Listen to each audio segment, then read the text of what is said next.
Halo, selamat pagi Bapak dan Ibu sekalian. Kenalkan, saya Mona Lisa Kala Lembang dan suami saya Ujang Sanusi. Kami berdua adalah Agency Director dan Associate Agency Director di agensi GPS Prudential. Latar belakang Mona sebelumnya, saya seorang akuntan dari Unpad Bandung, Senior Auditor, Billing and Collection Manager, serta pemilik butik. Latar belakang Ujang Sanusi, suami saya berasal dari alumni Teknik Elektro ITB, Technical Support Manager Nokia Siemens, dan Senior Sales Manager Elsevier. Saat ini kami berdua adalah full-time perencana keuangan di Prudential sejak 5 tahun lalu dan fokus siap melayani Bapak Ibu dalam merencanakan program proteksi income untuk pribadi ataupun keluarga. Oke, Bapak Ibu, saat ini kita akan discuss lebih lanjut mengenai dana pendidikan anak. Seperti yang Bapak Ibu ketahui, dana pendidikan anak untuk sekolah di Indonesia setiap tahun naik ya Bapak Ibu sekitar 10-15%. Nah, yang tampak di layar ini adalah perkiraan biaya sekolah swasta di Jabodetabek tahun ajaran 2019 sampai 2020. Kita lihat aja di sini ya, untuk masuk TK di tahun ajaran 2019-2020 itu 15 juta Bapak Ibu. SPP bulanannya 750.000. Kalau mau masuk SD, biaya masuknya aja udah 20 juta tuh Bapak Ibu. SPP bulanannya 1 juta. Ya, SMA udah 30 juta, SPP bulanannya 1,5 juta. Bahkan anak saya sekarang kemarin 2 tahun lalu dia masuk SMA, itu biaya masuknya 30 juta dan uang SPP bulanannya sekitar 2,5 juta. Apalagi nanti ya Bapak Ibu ya untuk perguruan tinggi ya. Untuk di Pelita Harapan aja tahun 2020 itu sekitar 1 miliar ya Bapak Ibu ya. Nah, ini perguruan tingginya mungkin perguruan tinggi negeri. Kalau perguruan tinggi swasta pasti jauh lebih mahal. Nah, oleh karena itu Bapak Ibu, saat ini mau tidak mau ya untuk dana pendidikan anak kita harus persiapkan dengan baik. Bagaimana caranya? Caranya adalah setiap bulan orang tua akan menyisihkan dana untuk tabungan pendidikan anaknya. Ya, apa sih tujuannya? Tujuannya agar saat diperlukan nanti tersedia dana yang cukup untuk biaya sekolah anak. Jadi setiap bulan orang tua bisa sisihkan 1,5 juta, 2 juta, ada bahkan kalau anak lebih dari satu ya dikali aja tuh. Kalau satu orang anak 2 juta, kalau anaknya 3 ya berarti 6 juta ya Bapak Ibu ya. Nah, tetapi yang namanya hidup ya kita tidak pernah tahu apa yang terjadi di masa depan. Kita sih pengennya lancar semua, setiap bulan lancar ya, rezeki diberikan Tuhan, kita sehat-sehat aja ya, tiap bulan kita sisihkan dana. Nah, tapi namanya hidup ya bukan kita yang atur ya Bapak Ibu ya. Pertanyaannya, bagaimana jika orang tua yang menabung untuk anak ternyata tiba-tiba berpulang, baik karena sakit ataupun kecelakaan. Misalnya saja dana tabungannya baru 10 juta. Nah, anaknya juga masih kecil. Gimana tuh Bapak Ibu untuk menabung sampai dengan ratusan juta biaya kuliah dia nanti? Ya. Nah, itu kalau terjadi resiko. Kalau ternyata orang tua sehat-sehat aja, ya, apakah dananya ada untuk biaya pendidikan anak? Bagaimana nih solusinya sehingga kalau sehat-sehat aja dananya ada, tapi kalau terjadi resiko dananya pun langsung tersedia 1 miliar. Nah, sebelum saya masuk ke solusi, saya mau cerita sedikit dulu nih Bapak Ibu tentang kisahnya Brian dan Kenneth. Brian dan Kenneth ini adalah temannya putra saya, Dylan ya. Umur Brian saat itu 15 tahun dan Kenneth 14 tahun. Mamanya mereka itu adalah teman dekat saya, seorang ibu rumah tangga. Nah, papanya Brian dan Kenneth ini adalah salah satu head di Departemen Bank Nasional dengan gaji dan fasilitas kantor yang bagus. Lah karena itu dia juga punya hobi motor gede ya, moge.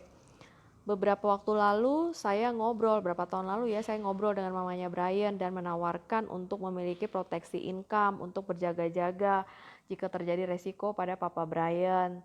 Tapi saat itu dia menolak dan mau menabung di bank saja. Singkat cerita, keluarga mereka anti asuransi.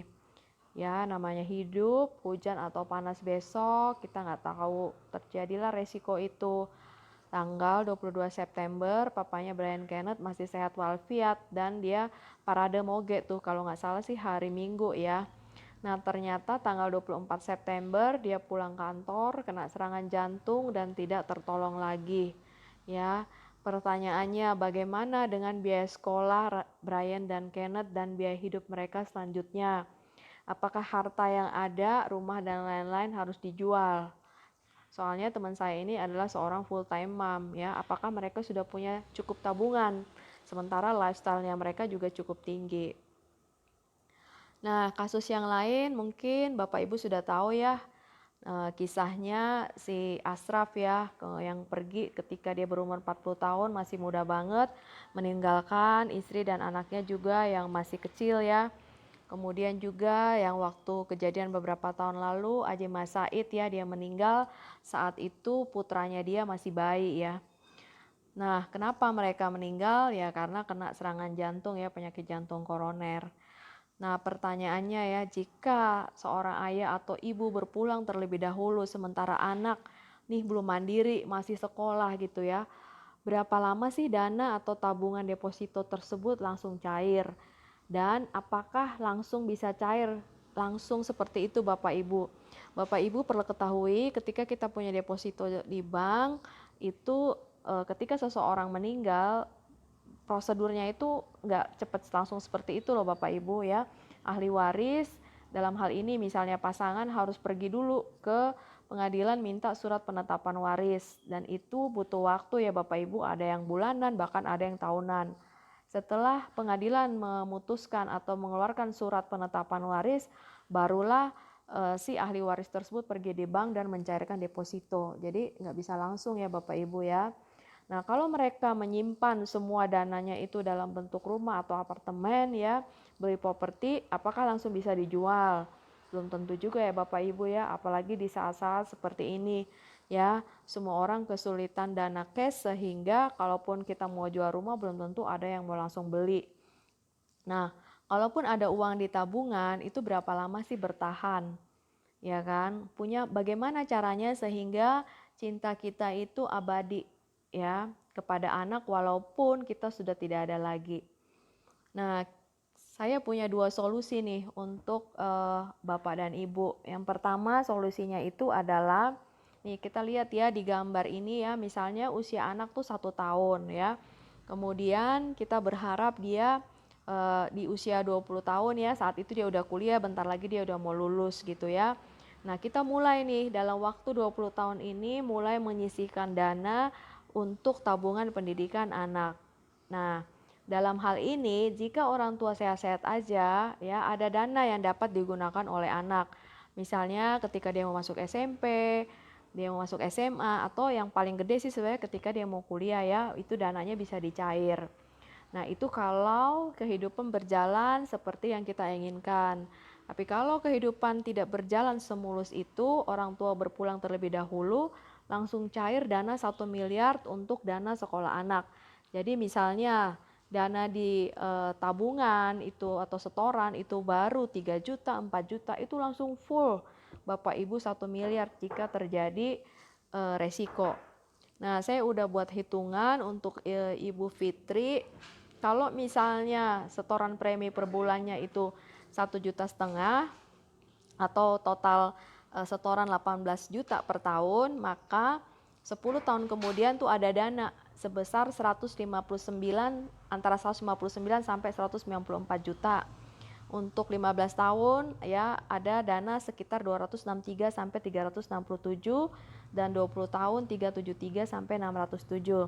Kenapa ada sampai gitu ya? Karena Bapak Ibu namanya tabungan investasi ya itu naik turun, kita tidak pernah tahu ya, tapi saya buatin untuk Ibu Fitriana ini yang benar-benar perhitungannya ini artinya dia bukan dalam bentuk saham ya, jadi dia cukup maksud saya cukup terjamin lah ya, istilahnya minimum banget ya, itu nilai kecilnya aja sudah keluar seperti itu. Syukur-syukur dia apa namanya tingkat investasinya, rate investasinya lebih gede sehingga ibu bisa dapat nilai yang lebih gede lagi, ya. Nah, itu kalau 1,5 juta. Kalau ibu nambah 500.000 aja per bulan menjadi 2 juta, itu udah jauh banget ya hasilnya ya. Bisa dilihat yang di sebelah kanan, untuk 20 tahun kemudian ya 560 juta sampai dengan 900 juta ya. Untuk tahun-tahun sebelumnya ibu bisa lihat di sini ya. Itu kalau sehat-sehat aja. Tapi kalau ternyata terjadi resiko, baru 1 kali setor dana atau 2 kali ya, dana yang ada di situ baru 3 juta atau 4 juta, itu langsung cair loh Bu, 1 miliarnya. Nah ini untuk unit link syariah ya, ditambah dengan UP Jiwa Ortu 1 miliar. Nah, solusi yang kedua itu adalah Prucinta, seperti yang tadi saya sudah jelaskan ke Ibu Fitri gitu ya. Jadi misalnya Ibu Fitri untuk 1 miliar itu setorannya 1,56 juta ya. Kemudian dia akan cover sebesar 1 miliar jika meninggal karena kecelakaan 3 miliar, dan jika meninggal karena kecelakaan di bulan Ramadan itu 4 miliar yang cair. Nah, cuma bedanya itu kalau Prucinta ini dananya itu nggak bisa kita ambil ya kapan saja, dia bisa dicairkan di tahun ke-20 ditambah 10% hasil daripada surplus ya yang sudah ada gitu ya, nilai investasi yang ada gitu ya. Nah, tapi kelebihannya kalau dia meninggal karena kecelakaan, UP yang cair itu 3 kali lipat, bahkan 4 kali lipat di bulan Ramadan. Nah, kalau untuk unit link itu dia lebih fleksibel, Bu. Ibu mau ambil dia di tahun ke-5, tahun ke-10 itu lebih fleksibel.